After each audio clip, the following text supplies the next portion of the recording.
E aí pessoal, sejam bem-vindos ao vídeo onde Karens acham que tem direitos sobre outras pessoas. Caso você tenha uma história interessante, escreva nos comentários que ela poderá aparecer no próximo vídeo. O ex da esposa tornou nossos primeiros anos um inferno. Finalmente me cansei e fiz alguma coisa.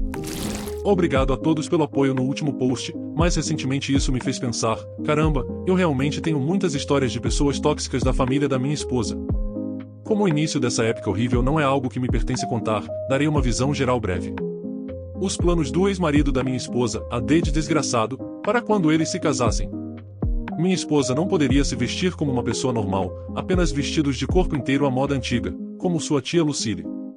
A igreja era obrigatória. Minha esposa foi criada como católica, mas encontra mais realização pessoal na Wicca e paganismo. Se descobrissem mais tarde na vida dele que meu filho era gay, eles o espancariam até tirar a gaysice dele. Algumas outras coisas ao longo da mesma linha de pensamento, muitas para serem mencionadas neste post e ainda assim legíveis. Por razões óbvias, minha esposa inteligentemente terminou o relacionamento antes de qualquer compromisso sério, mas havia uma complicação delicada. Por causa do meu filho, ele foi informado durante toda a vida até aquele ponto que o D era seu pai, já que seu pai biológico desapareceu assim que descobriu que minha esposa estava grávida. Meu filho encarou isso com coragem quando minha esposa e eu finalmente contamos a verdade para ele. Apesar dos fatos que explicam por que detesto esse cara com todas as fibras do meu ser, o que vou contar em um minuto, dissemos ao meu filho que era escolha dele se ainda queria chamar de pai. Ele usaria isso a seu desavergonhado favor, sem fim.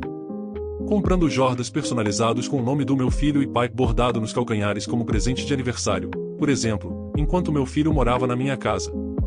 D também, durante seu relacionamento anterior com minha esposa e no meu casamento com ela, costumava agir pelas costas dela e contar qualquer coisa que ele considerasse moral ou suja para os pais dela, porque eles tinham os mesmos princípios que ele, colocando-a em grandes problemas apenas por tentar viver a vida fora de suas restrições.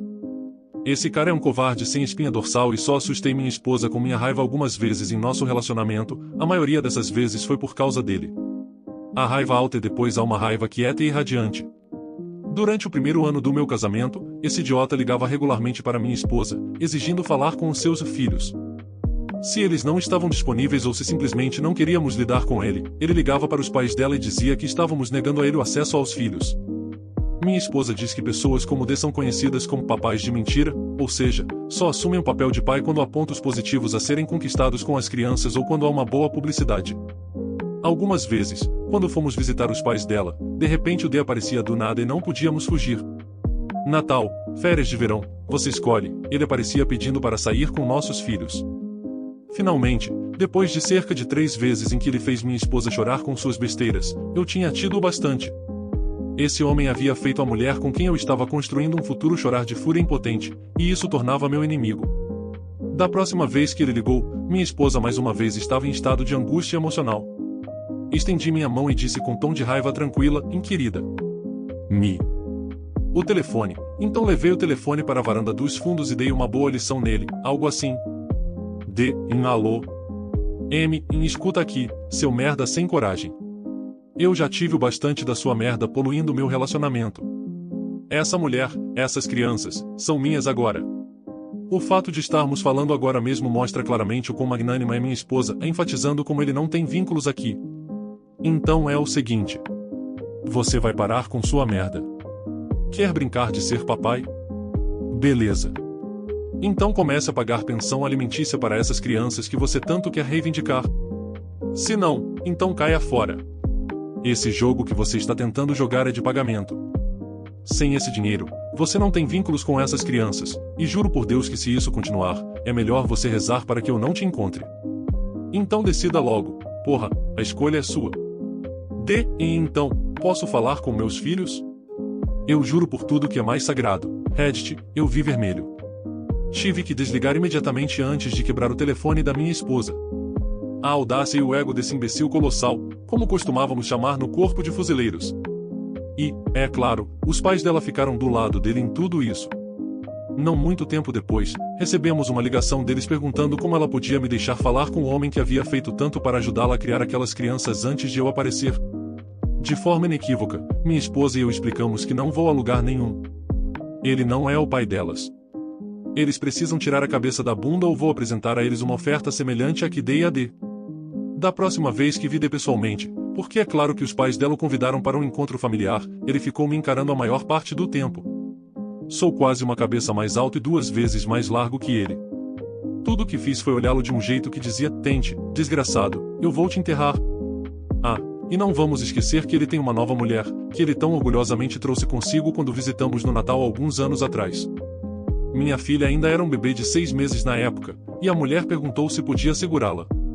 Não a conhecíamos assim, e ela tem ligação com o D, então dissemos que não nos sentiríamos confortáveis com isso. Ele ligou para incomodar minha esposa algumas vezes perguntando se nosso filho estaria disposto a ser o padrinho de casamento dele. Minha esposa respondeu de forma muito vaga, e isso é escolha dele só se tivermos os meios para isso, já que ele tem 17 anos. A esposa abusiva do inferno. Olá, novos amigos e antigos. Sou eu, Ethan Ralphis-Fett, aqui com uma história de um único encontro com uma das mais repugnantes lesbianas que já encontrei na minha vida. Vamos voltar no tempo para quando eu trabalhava em uma loja de jogos usados que já não existe mais. O que era único nessa revendedora de jogos é que nós, como funcionários, recebíamos uma pequena comissão em tudo o que vendíamos, o que tornava o ambiente de trabalho muito competitivo e, às vezes, até mesmo hostil. Quero dizer, hostil de verdade. Várias brigas aconteciam entre o gerente e o vendedor diva que fazia o máximo de horas extras permitidas pela loja. Felizmente, não era o tipo de ambiente de trabalho hostil que você suportaria trabalhando para a Blizzard, mas ainda assim era bastante intolerável, o que me levou a um dia pedir demissão, sem aviso prévio, e simplesmente fechar a loja no meio do dia. Mas antes de tudo isso acontecer, tive o prazer de conhecer Karen Beard. Uma das poucas pessoas que realmente me fizeram temer por minha liberdade em um ambiente de trabalho. Com essa estranha introdução feita, permitam-me apresentar nosso elenco. Op, Ei, esse sou eu. A panela multicultural de amizade conhecida como Ethan Ralphis-Fett. Sou um homenzinho, fanboy, que se veste como Sim Kid e ouve AF o suficiente para fazer qualquer criança dos anos 90 transbordar de nostalgia. Durante essa história, estou trabalhando em uma cópia mal-sucedida da GameStop, principalmente para fazer conexões e sair de casa depois de me livrar de um colega de quarto cheio de pelos faciais. Boil, o vendedor diva que literalmente te derrubaria para fazer uma venda, devido à pequena comissão que recebíamos por vender itens. Ele frequentemente ficava muito agressivo se você pegasse qualquer venda que ele considerasse dele. Fora isso, ele era um cara simpático e afável. Muito divertido para fumar e conversar. E um homem genuinamente legal com paixão por jogos. Ele era um grande fã de sistemas novos, jogos novos, tecnologia nova e todo tipo de coisa nerd que vendíamos na loja. O cara também tinha alguma deficiência mental. Não consigo dizer qual deficiência específica ele tinha, nem quero especular, mas ele tinha alguma deficiência que se tornará importante mais tarde na história. Casado com Karen Beard. Karen Beard, em KB, como abreviação. Karen Beard era uma mulher corpulenta que usava o que pode ser melhor descrito como um roupão que Homer Simpson usava quando tentou ganhar peso suficiente para trabalhar em casa. Ela tinha o temperamento de um touro enfurecido e cheirava pior do que um curral de onde um touro poderia emergir. As poucas partes da pele expostas ao ar estavam infectadas e cheias de feridas, provavelmente úlceras de pressão. Ela é lesbiana da nossa história e vocês logo entenderão o motivo. Com isso fora do caminho, venham comigo em uma jornada de constrangimento avassalador. Como em toda história já contada, permitam-me começar pelo começo. O ano é 2013 e os novos consoles estão sendo lançados. Boil estava fervorosamente promovendo pré-vendas dos novos consoles. Ele era um furacão de uma pessoa só. Ele se movia rapidamente entre nossos 2 caixas, dominando qualquer conversa que eu ousasse ter com um potencial cliente. Eu me limitei à simples tarefa de testar um console que havia sido trocado. Parte disso se devia à preguiça, mas uma parcela muito maior era a falta de vontade de entrar em uma discussão com Boil. Veja bem, eu e Boil havíamos estabelecido uma trégua instável em relação às vendas na loja após uma discussão acalorada. Eu permitia que ele abocanhasse todas as vendas quando o chefe não estava por perto, porque ele queria aqueles $20 extras no salário, e ele me deixaria em paz e não me entregaria por consumir maconha a cada poucas horas. Ambos estávamos felizes com esse arranjo. Isso me permitia ajudar as pessoas com problemas técnicos, conversar fiado com os clientes habituais e relaxar sempre que quisesse. Também permitia que Boil maximizasse seus cheques, o que ele realmente valorizava. O dia seguiu assim por um bom tempo antes de Khan entrar na loja. Ele circulou pegando vários jogos e coisas que queria. Quando ele se aproximou do caixa com os braços cheios de itens, houve uma pausa nos clientes. Boil começou sua conversa típica e começou a oferecer produtos adicionais. Boil, e aí, Khan, que tal fazer a pré-venda do PS4 ou do Xbox One enquanto está aqui? Khan, com certeza. Qual eu devo pegar? Boil, por que não pega os dois?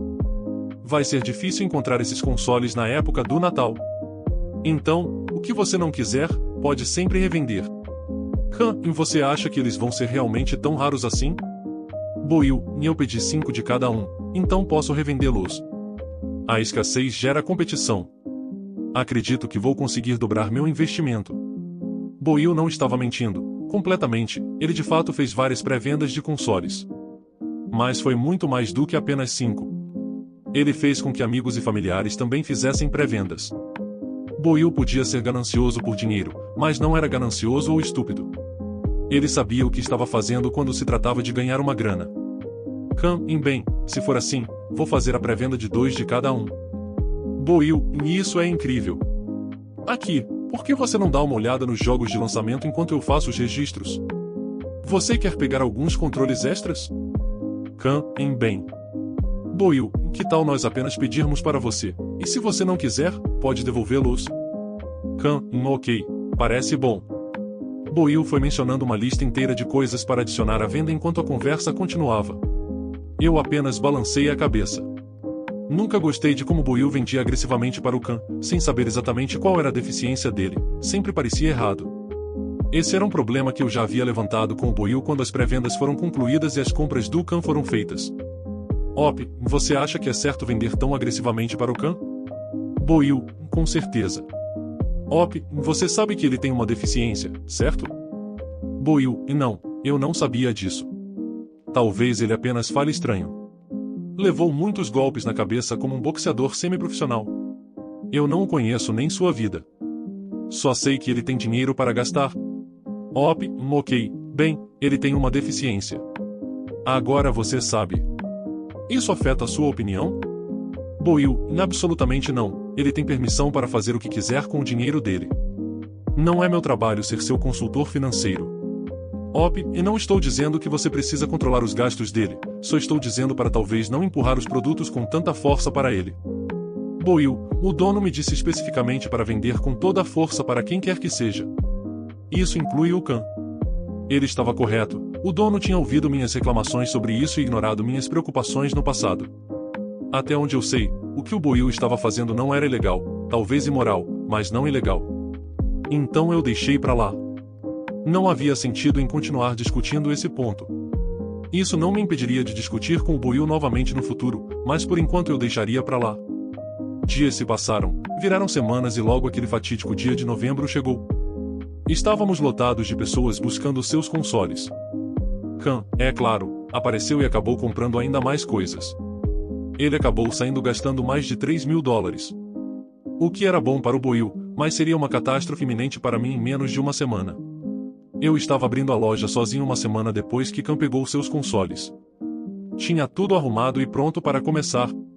Tirei um momento para revisar minha lista de tarefas de abertura e dar um gole no meu café. Um estrondo alto interrompeu o momento silencioso quando o vidro da fachada tremeluziu violentamente. Ótimo, tenho que lidar com uma pessoa maluca logo de manhã, eu disse internamente enquanto caminhava para abrir a porta. A porta foi imediatamente empurrada, enquanto KB entrou bufando na loja com Khan ao seu lado. O rosto dela estava vermelho como se espera de uma pessoa muito irritada. KB, você é o gerente? Op, sou o gerente de plantão. Como posso ajudar? KB, você vendeu essas coisas para o meu marido? Ela estendeu um braço carnudo para trás, indicando os consoles e jogos em um pequeno carrinho de compras pessoal que Khan estava empurrando. Op, eu pessoalmente não vendi para ele. KB, mas a loja vendeu. Certo?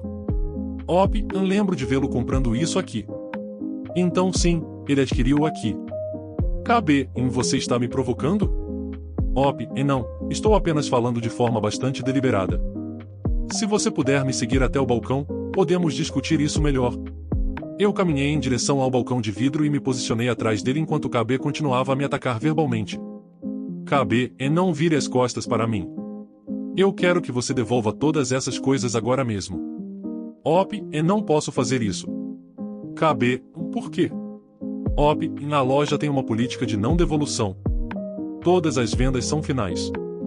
Está escrito na porta, no recibo e aqui. Eu disse isso, tocando em um adesivo na parte de cima do balcão de vidro, que agora servia como uma barreira entre mim e a criatura mal-cheirosa que começava a espalhar um odor desagradável pelo ambiente. Era um cheiro não muito diferente de vinagre e cheiro de sovaco.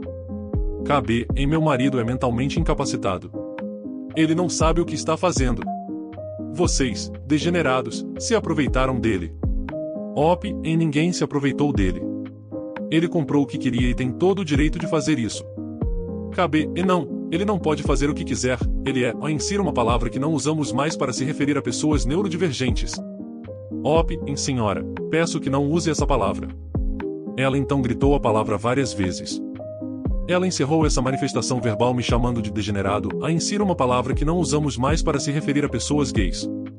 OP, ok, entendo que você está chateada, mas não vou ajudar se você continuar usando esse tipo de linguagem e me atacando verbalmente. KB, você já disse que não vai me ajudar. Que escolha eu tenho? Neste ponto, ela começou a chorar lágrimas visíveis. Não sou especialista em autenticidade de lágrimas. Para mim, no entanto, as lágrimas não pareciam reais, e mantenho essa afirmação. KB, você não entende. Meu marido e suas compras impulsivas vão nos deixar sem teto. Ele é tão incapacitado que não sabe quando parar. Vamos ficar sem teto e teremos apenas essas malditas coisas de vídeo para comer. OP, entendo sua frustração, senhora, mas não fazemos devoluções. Posso ligar para o meu chefe e ver se ele abre uma exceção. KB, você disse que é o gerente de plantão. Por que não abre uma exceção? OP, porque eu perderia meu emprego. Neste ponto, a máscara de tristeza escorregou quando ela começou a ficar com raiva e a gesticular de forma frenética. Seu rosto ficou ainda mais vermelho e sua respiração ficou ofegante após 5, 10 minutos de gritos intensos. KB, são manipuladores como você que fazem com que eu e o Khan estejamos nos divorciando. Khan, estamos nos divorciando. KB, encalhe a boca. Khan, eu te digo quando pode falar. Khan, eu só pensei que estava tudo bem, sei que temos mais do que suficiente no banco. Khan disse isso enquanto começava a chorar de verdade. Ele pronunciou cada palavra entre soluços engasgados. Foi nesse momento que algo mudou para mim. O que quer que ela quisesse o dinheiro de volta, não tinha nada a ver com dificuldades financeiras. Além disso, ela estava abusando de seu marido neurodivergente na minha maldita loja. Boyle pode ser um vigarista que tenta vender mais, mas pelo menos ele achava que o Khan era capaz de tomar suas próprias decisões. Um sentimento que sua esposa claramente não compartilhava. OP, senhora, não vou fazer nada por você até que se acalme.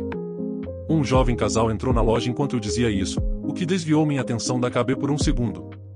O som de metal e plástico caindo no chão me alertou para o fato de que a KB havia pego um estilete pequeno do porta-lápis próximo ao caixa. Ela abriu de forma desajeitada e eu levantei as mãos e dei um passo para trás. KB, eu juro por Deus que vou me cortar se você não devolver toda essa porcaria. OP, ei, vocês que acabaram de entrar, por favor, reparem onde minhas mãos estão. Por favor, notem que estou longe dessa mulher e por favor, não me deixem sozinho com ela. Meu sangue estava acelerado. Essa era uma situação totalmente única para mim. Roubo ou violência eu sabia como lidar. Já lidei com essas situações antes, mas alguém ameaçando se machucar como forma de retaliação bem na minha frente era algo novo. Levei alguns segundos para recuperar alguma compostura. O jovem casal estava tirando fotos de uma distância segura e isso me deu um pouco de confiança. OP, olha, se você realmente está pensando em acabar com tudo, por que não ligamos para a linha de ajuda? Eles podem te ajudar. KB, eu mesmo vou ligar para eles. Ela disse isso e então pegou seu celular e ligou para o que eu presumo ser a linha direta específica. O que se seguiu foi ela gritando os mesmos argumentos no telefone, tudo isso enquanto chorava, exigindo que quem estivesse do outro lado me convencesse a fazer o que ela queria. Aproveitei esse tempo para discretamente me afastar e ligar para a polícia. Eu contei a eles o máximo que pude sem que ela ouvisse e deixei meu celular ligado. KB eventualmente desligou a ligação depois de gritar algo insensível sobre pessoas gays. KB, eles disseram que você tem que devolver tudo, senão você pode ser preso por homicídio culposo se eu me machucar. OP, ok, bem, acho que não posso discutir com isso. Coloque o estilete no balcão e começarei a fazer o reembolso de tudo. KB, agora, não foi tão difícil, insira outro insulto. OP, bem, tenho que obedecer ao que a linha de ajuda diz. Eventualmente, ela colocou o estilete no balcão e começou a tirar as coisas do carrinho e colocá-las no balcão. Fingi que estava fazendo os reembolsos até a chegada da polícia e dos paramédicos. Depois de uma briga gritante e mais algumas ameaças de autolesão, ela foi levada por um policial e pelos paramédicos. Khan estava literalmente tremendo e chorando enquanto eu começava a embalar novamente todas as suas mercadorias. Op, você está bem, Khan? Khan, eu não sei o que está acontecendo? O que eu fiz de errado? Por que ela está se divorciando de mim? Eu não sabia que ela estava se divorciando de mim. Op, vai ficar tudo bem, Khan, eu sei que isso é assustador, mas tenho certeza de que tudo se resolverá. Khan, você acha? Op, normalmente, tudo se resolve com o tempo suficiente. A polícia conversou comigo e com Khan e prestamos depoimentos. Em algum momento, o dono apareceu e começou a fazer perguntas. Ele me elogiou por não fazer o reembolso diante de circunstâncias tão estranhas. No entanto, não senti alegria em seus elogios. O que vi naquele dia foi assustador, para dizer o mínimo. Já presenciei muitas situações domésticas em minha vida, mas essa foi única. Apesar das constantes tentativas de venda de Boil, todos nós gostávamos do Khan. Nós não fazíamos ideia de como era a vida dele em casa. Até onde sabíamos, ele era apenas um nerd feliz com um monte de brinquedos. Como uma criança grande com dinheiro para gastar. Com base no que ele me contou depois, parecia que sua esposa passou algum tempo sob supervisão. Ela voltou e agiu como se nada insano tivesse acontecido. Muitas vezes me pergunto o que aconteceu com aquele casamento, se o Khan está bem, se ele é feliz. Eu não sei. Só me lembro daquele fatídico dia em que conheci a desleixada coberta de feridas conhecida como Karen Beard. Costumo gostar de terminar histórias com uma resolução clara, mas infelizmente essa não tem uma dessas. Não sei o que aconteceu com o Khan ou com seu casamento. A loja de jogos acabou fechando e foi comprada pela GameStop, e foi por volta desse tempo que saí no meio do dia sem aviso prévio. Sei que Boil ainda trabalha em vendas, pois essa não foi a única vez em que trabalhei com ele. Apenas espero que o Khan esteja bem, e, se vocês tiverem uma situação semelhante, lide com ela melhor do que eu fiz. Dito isso, obrigado por acompanhar esse estranho retrato da minha vida comigo. É sempre bom contar essas histórias. Espero que todos cuidem de si mesmos e das pessoas ao seu redor. Espero que você tenha gostado. Compartilhe, se inscreva no canal para não perder os próximos vídeos.